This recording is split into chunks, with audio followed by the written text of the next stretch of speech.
নমস্কাৰ এই মুহূৰ্তত আপোনালোকে চাইছে সাহিত্য টেকনলজি ইউটিউব চেনেল এই চেনেল ৰাজ্য খবৰটোতে কেইবাটাও গুৰুত্বপূৰ্ণ খবৰ আপোনালোকলৈ আগবঢ়াইছে যিকেইটা খবৰ আপোনালোকে জনাটো অত্যন্ত দৰকাৰী আৰু এই খবৰকেইটা আপোনালোকে উপস্থাপন কৰাৰ আগতে আপোনালোকে যদি এই চেনেলটো নতুনকৈ আহিছে তেন্তে চেনেলটো প্লিজ সাবস্ক্ৰাইব কৰি থব আৰু ভিডিঅ'টোত এটা লাইক কৰি উৎসাহিত কৰিব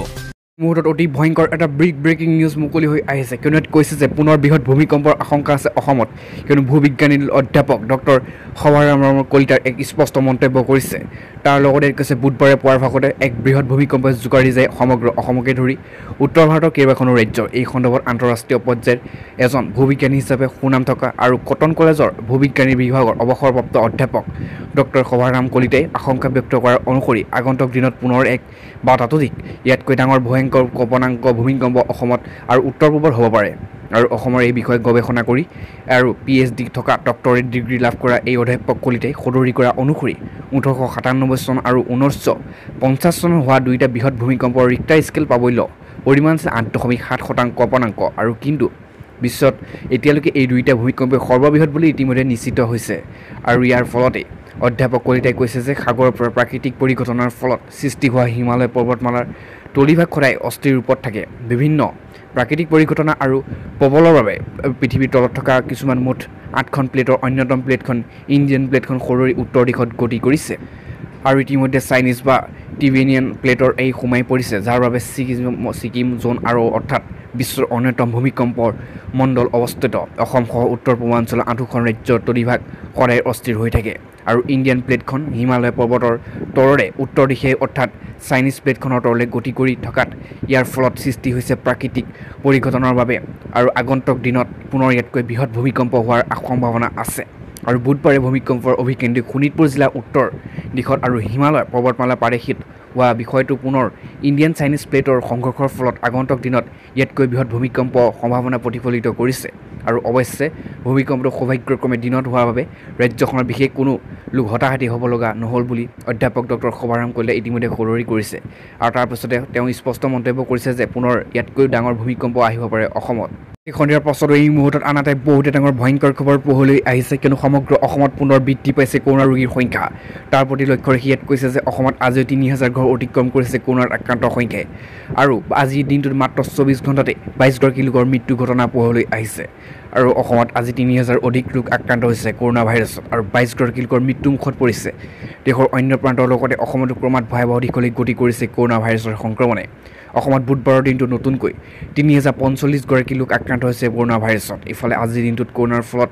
22গৰাকী লোকৰ মৃত্যুবৰণ হয় আৰু আজি আক্ৰান্তৰ ভিতৰত কামৰূপ মহানগৰ জিলাত সৰ্বাধিক 1200গৰাকী 6গৰাকী লোক ইতিমধ্যে কৰোণাত আক্ৰান্ত হৈছে বুলি জানিব পৰা গৈছে জানিব পৰা মতে আজিৰ দিনটোত ৰাজ্যখনত 55480গৰাকী লোকৰ কৰোণা টেষ্ট কৰোৱা হৈছিল তাৰপিছত ৰাজ্যত পজিটিভ হাৰ 5.49% বিপৰীতে আৰোগ্য হাৰ কৰিছে 90%। কিন্তু ৰাজ্যখনৰ স্বাস্থ্যমন্ত্ৰী ডক্টৰ হিমন্ত বিশ্ব শৰ্মাৰ টুইটাৰৰ যোগে এই কথা স্পষ্ট কৰিছে আৰু টুইটাৰত এইটো হিমন্ত বিশ্ব শৰ্মাৰ অফিচিয়েল টুইটাৰ এইদৰে তেওঁ আজিৰ আপডেটটো ইতিমধ্যে উল্লেখ কৰিছে আজি সন্ধিয়াৰ পাছতো এই মুহূৰ্তত আন এটা বহুতে ডাঙৰ খবৰ মুকলি হৈ আহিছে কিয়নো কৈছে যে এগৰাকী বিজেপি বিধায়ক ইতিমধ্যে কাহিনী দিছে প্ৰাণ কৰোণাই সমগ্ৰ দেশৰ লগতে এতিয়া অসমতো কৰোণাৰ ভয়াৱহ ৰূপ ধাৰণ কৰিছে গঞ্জ বিধানসভা সমষ্টিৰ বিজেপি বিধায়ক কেশৱ সিঙৰ ইতিমধ্যে কৰোণাৰ আক্ৰান্তৰ ফলত মৃত্যু ঘটনা হৈছে 64 বছৰৰ সিং যোৱা কেইবাদিন ধৰি নয়ডাৰ এখন ব্যক্তিগত চিকিৎসালয়ত চিকিৎসাধীন হৈ আছিল তেওঁ নয়ডাৰ সত্য চিকিৎসালয়ত চিকিৎসাধীন হৈ আছিল আৰু কেশৱ সিং 2009 চনত BSPৰ পৰা বিধানসভা পৰিষদৰ সদস্য হিচাপে নিৰ্বাচিত হৈছিল যোৱা বছৰ তেওঁ বিধানসভা নিৰ্বাচনৰ সময়ত বিজেপিত যোগদান কৰিছিল আৰু কেন্দ্ৰীয় মন্ত্ৰী সন্তোষ গাৱাৰ আৰু বিজেপি নেতাসকলে তেওঁৰ মৃত্যুত শোক প্ৰকাশ কৰিছে তেওঁ উত্তৰ প্ৰদেশৰ তথা বিজেপিৰ তৃতীয়গৰাকী বিধায়ক যিয়ে এতিয়ালৈকে কৰোণাৰ দ্বিতীয় ঢৌত মৃত্যুবৰণ কৰিছে আজি সন্ধিয়াৰ আন এটা বহুতে ডাঙৰ গুৰুত্বপূৰ্ণ খবৰ এটা মুকলি হৈ আহিছে কিয়নো সমগ্ৰ দেশৰ লগতে এতিয়া অসমতো ক্ৰমান্বয়ে ভয়ংকৰ ৰূপ ধাৰণ কৰিছে কৰোণা ভাইৰাছে তাৰ প্ৰতি লক্ষ্য ৰাখি কেন্দ্ৰৰ ফালৰ পৰা এক নিৰ্দেশ জাৰি কৰা হৈছে যে অসমত যদি 15% ঊৰ্ধ্বগামী হয় কৰোণা ভাইৰাছৰ তাৰপিছতে অসমক সমগ্ৰ দেশৰ লগতে 14 দিনৰ লকডাউন ঘোষণা কৰিবলৈ ইতিমধ্যে নিৰ্দেশ জাৰি কৰিছে কিয়নো কৈছে আন ৰাজ্যসমূহতো পজিটিভিটি হাৰ 15% ঊৰ্ধ্বগামী হ'লে লোৱাৰ হ'ব পাৰে লকডাউনৰ সিদ্ধান্ত গুৱাহাটীলৈ বৃদ্ধি পাইছে কৰোণাৰ পজিটিভ হাৰ কিয়নো কোভিডৰ সংক্ৰমণ ৰোধৰ বাবে 150খন জিলাত হ'ব পাৰে লকডাউন এই মুহূৰ্তে নিৰ্দেশ জাৰি কৰিছে কেন্দ্ৰৰ ফালৰ পৰা কিয়নো কোভিডৰ আক্ৰান্তৰ হাৰ 15% বৃদ্ধি পালে ইতিমধ্যে তলা বন্ধ হ'ব পাৰে সমগ্ৰ ৰাজ্য কিয়নো কৈছে কোভিড পৰিস্থিতিক লৈ স্বাস্থ্য মন্ত্ৰালয়ে ইতিমধ্যে বৈঠকত চিন্তা চৰ্চা কৰিছে তাৰ পিছতে এই সিদ্ধান্ত গ্ৰহণ কৰিছে ইতিমধ্যে সন্ধিয়াৰ পাছতো আন এটা বহুতে ডাঙৰ খবৰ মুকলি হৈ আহিছে কিয়নো ৰাজ্য চৰকাৰে শিক্ষক কৰ্মচাৰীসকলৰ বাবে এক বৃহৎ সিদ্ধান্ত গ্ৰহণ কৰিছে কিয়নো এতিয়াৰ পৰা শিক্ষকে কৰিব লাগিব ক'ভিড ডিউটি আৰু এইখন ৰাজ্য চৰকাৰে লৈছে এই বিশেষ ব্যৱস্থাপনা কিয়নো এতিয়াৰ পৰা শিক্ষকে কৰিব লাগিব ক'ভিডৰ ডিউটি এইখন ৰাজ্য চৰকাৰে এই বিশেষ পদক্ষেপ গ্ৰহণ কৰিছে কৰ্ণাটকৰ সংকটৰ সময়তে দেশৰ স্বাস্থ্যকৰ্মী আৰু বহু ঠাইত কৰ্ম হোৱা পৰিলক্ষিত হৈছে তেনে ক্ষেত্ৰত এখন ৰাজ্যই এই বিশেষ ব্যৱস্থা গ্ৰহণ কৰিছে এতিয়াৰ পৰা চৰকাৰী বিদ্যালয় মহাবিদ্যালয়ৰ শিক্ষকসকলেও কৰিব লাগিব কৰোণাৰ ডিউটি অৱশ্যে কোনো ভেকচিন প্ৰদান বা স্বাস্থ্যৰ যন্ত্ৰ নোলোৱা ক্ষেত্ৰত নহয় ভেকচিন অভিযান আৰু হোম আইচলেশ্যনত থকা লোকসকলৰ সোধপোছৰ বাবে নিয়োজিত কৰা হ'ব শিক্ষকসকলক আৰু এই বিশেষ ব্যৱস্থা গ্ৰহণৰ পাৰিছে হিমাচল প্ৰদেশৰ চৰকাৰে আৰু অসমৰ তথা লগতে চৰকাৰ তথা শিক্ষা বিভাগে জাৰি কৰিছে এই নিৰ্দেশ অনুসৰি প্ৰাৰম্ভিক পৰ্যায়ত কেৱল প্ৰাথমিক আৰু মধ্য খণ্ডৰ বিদ্যালয়ৰ শিক্ষকসকলক নিযুক্তি দিয়া হ'ব কৰোণাৰ এই কৰ্তব্যৰ বাবে আৰু চৰকাৰখনে এই সিদ্ধান্তক স্বাগতম জনাইছে ৰাজ্যখনৰ শিক্ষকৰ মহাসংঘই আৰু মহাসংঘৰ ফালৰ পৰা কৈছে যে কৰোণাৰ সময়তে এই সুৰক্ষাৰ ব্যৱস্থা কৰি সকলোকে সহায় কৰাটো অত্যন্ত প্ৰয়োজনীয় হৈ পৰিছে কুইপৰ পাছতো আন এটা বহুতে ডাঙৰ ব্ৰেকিং নিউজ এটা মুকলি হৈ আহিছে কিয়নো আলফা স্বাধীনে কুইপৰ পিছত ONGCৰ 3 কৰ্মচাৰীক ইতিমধ্যে অপহৰণ কৰিছে তাৰ পিছতে 2গৰাকীক উদ্ধাৰ কৰিবলৈ সক্ষম হৈছিল ইণ্ডিয়ান আৰ্মি তাৰ পিছতে এতিয়া আলফাৰ নিৰাপত্তাৰক্ষীৰ তীব্ৰ সংঘৰ্ষ সংঘটিত হৈছে সংগঠনটোৰ পশ্চিম অসমৰ কামাণ্ডাৰ নিহত হৈছে এজনক জীৱনতে আটক কৰিছে আৰক্ষীয়ে আৰু আজি পুৱতি নিশা নামনি অসমৰ বঙাইগাঁও জিলাৰ মণিকুৰ থানাত অন্তৰ্গত বেচামাৰী আলফা স্বাধীনেৰে হোৱা আৰক্ষীৰ সংঘৰ্ষত সংগঠনটোৰ অসম পশ্চিম অঞ্চল ৰাজ্যত থকা দুৰ্ধৰ্ষ আলফা সদস্য দীপেন সাউদ ইতিমধ্যে মৃত্যু হয় আৰু কিচলা সংঘৰ্ষত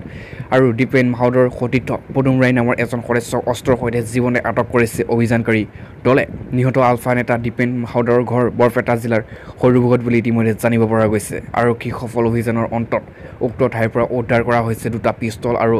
হেণ্ড গ্ৰেনেড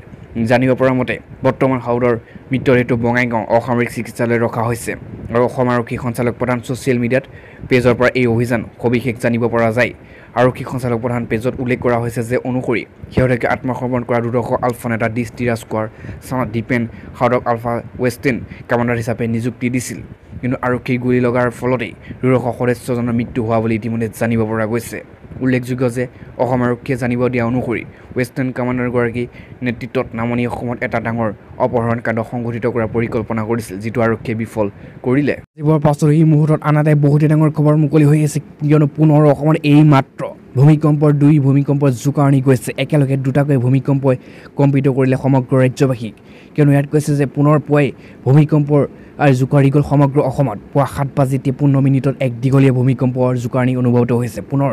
ইয়াত কৈছে 6.4 ৰিক্টাৰ স্কেলৰ ভূমিকম্পই জোকাৰি গৈছিল কালি পুনৰ তাৰপিছতে আজি পুনৰ ৰাজ্যত কেইবাটাও ঠাইত বিদ্যুৎ বিচ্ছিন্ন হৈ পৰিছে পিছে ইয়াৰ পিছতেই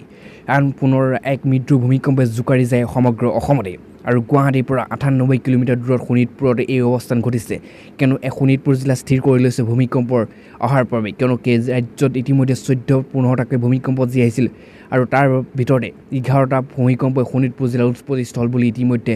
জানিব পৰা গৈছে কিয়নো শোণিতপুৰ জিলাৰ পৰা এই গোটেইকেইটা 11টাকৈ ভূমিকম্প উৎপত্তিস্থল হৈছে আৰু তাৰপিছতে সমগ্ৰ অসমত এতিয়া ভয়ংকৰ ৰূপ ধাৰণ কৰিছে প্ৰকৃতিয়ে তাৰপিছতে সকলোকে হাই এলাৰ্ট জাৰি কৰিছে আৰু তাৰ পিছতে অসম চৰকাৰে এক হেল্পলাইন নম্বৰো মুকলি কৰি দিছে সকলো সা সুবিধাৰ কাৰণেই